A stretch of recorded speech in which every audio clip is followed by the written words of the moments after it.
I don't get much sleep. My job as a contracted security guard doesn't allow for it. But the pay is pretty nice, and I have my share of fairly interesting experiences. Many of them I can't disclose to the public because of the nature of the assets I'm charged with guarding, which does suck, along with the rigorous, emergency based schedule I operate on. Tonight is just one of those nights. An ordinary night in my apartment continued while I was sleeping soundly, when all of a sudden.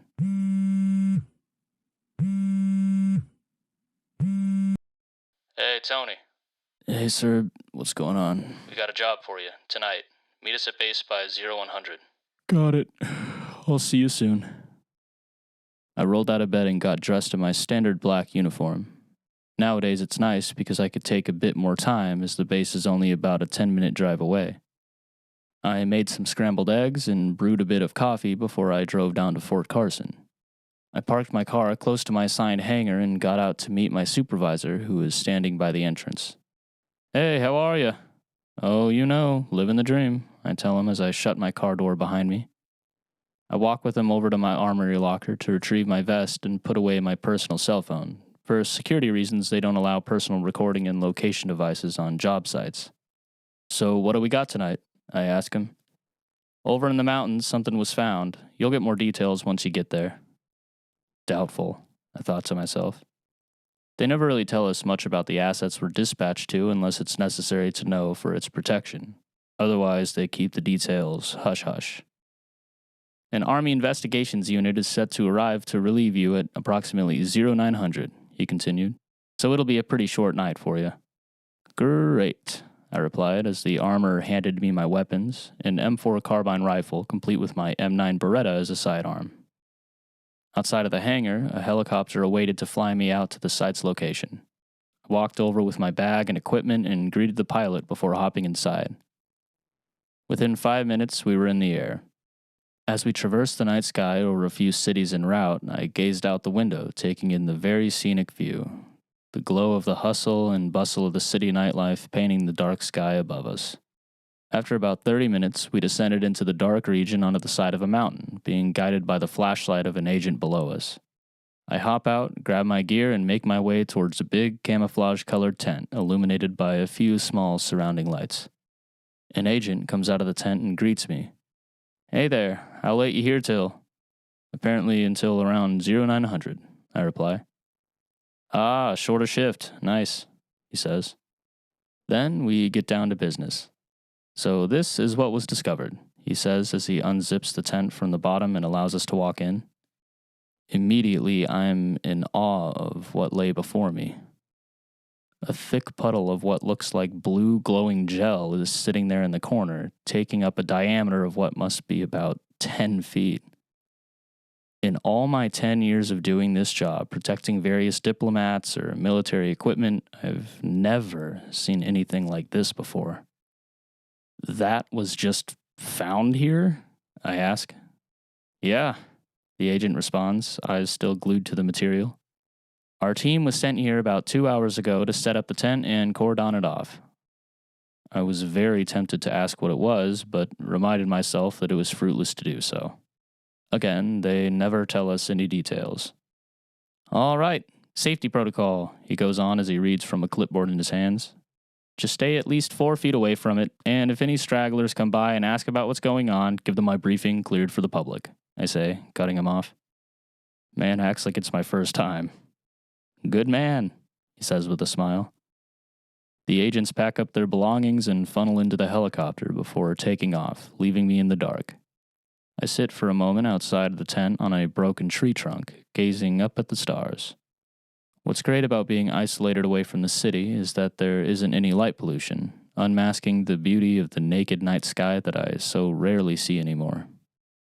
After a couple moments, I get up and enter the inside of the tent, which is illuminated by the glow of the mysterious gel-like substance in the corner. I pull out my book to read and realize that I don't even need my flashlight due to the light radiating from the material. I close my book and, unable to fight against my curiosity, move forward towards the substance. I stop about 4 feet away, as ordered by the previous agent, and gaze into the strange material. It's lighter blue towards its center, and it appears to be pulsating from within, but the splatter stays right where it is, unmoving. I begin wondering what it is and how it got there. Maybe a hunter used it during the day to attract prey? Why would the government be so intrigued to send investigators then, and how did it get here? These thoughts continue before I hear a small ruffle behind me. I turn around to see a small rabbit in the entrance of the tent, beneath the zipper which wasn't closed. Oops, I thought to myself as I pulled my baton from my vest and walked towards it. I had thought that I could intimidate it back out of the tent by walking towards it, but to my surprise, it hopped in further, to the side. Its beady eyes were fixated on the material in the corner. I stopped and took one step towards it slowly. It hopped to the side again, closer to the substance. Now, somewhat panicking, I jolted forward with my baton raised, attempting to catch the critter mid-air in its next inevitable jump, but I had failed.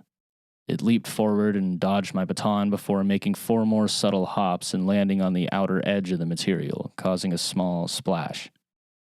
Frozen and horrified, I stand still and watch as the rabbit's head began furiously trembling before it opened its mouth, let out a terrifying screech, and furiously hopped quickly back out of the tent, leaving a small trail of glowing dark blue footprints in its tracks.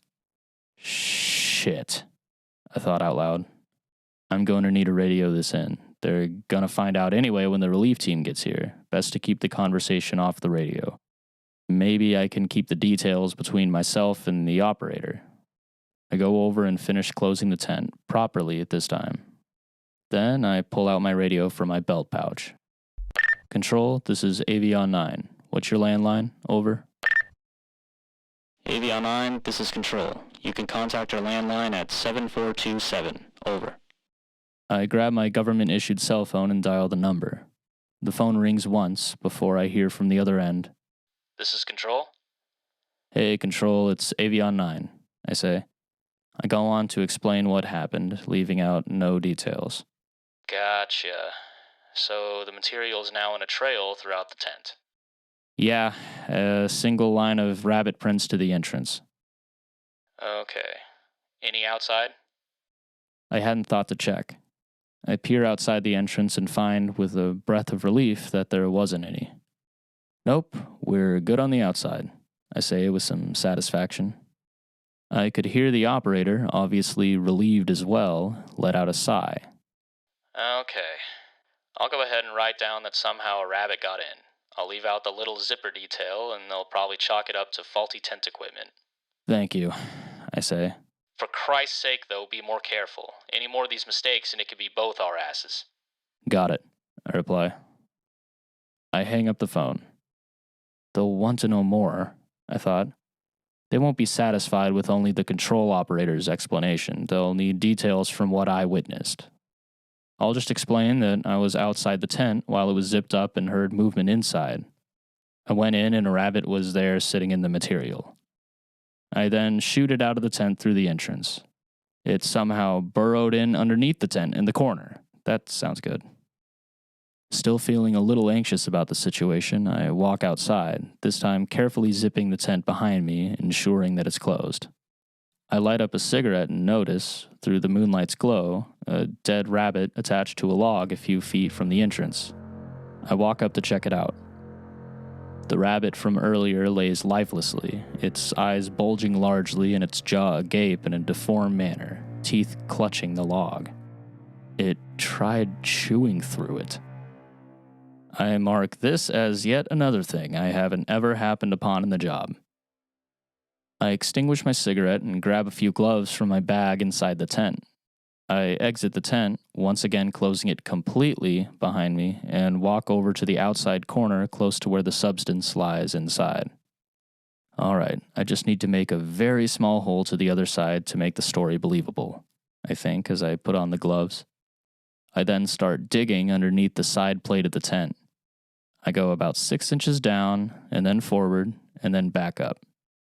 I finally poke a small hole out of the ground on the other side of the tent, but feel an acute, searing, burning sensation. Furiously, I yank my hand out and see the tip of my glove's finger entirely burnt through. the blue substance trickling down from my fingertip. I lock up, unable to move. Then I hear a small number sequence followed by a somewhat robotic-sounding voice. Greetings from afar. Be advised, your destruction is now imminent. You have refused to heed all our previous warnings to preserve the beauty that surrounds you. Your species has only itself to blame. The pain is expanded beyond my finger and is capturing every nerve in my body. I can't move! What the fuck? Oh no. I see the pyramids in ruins, mushroom clouds over cities, massive troop armies marching through cities and villages, massacring everybody from left to right! Oh, God. Make it stop, God! I don't want to see this. Oh no, what is this shit? I gotta make this stop. Never so much pain. Oh God, oh God, oh God, oh God. It needs to stop, please. I can't take it. I can't take this.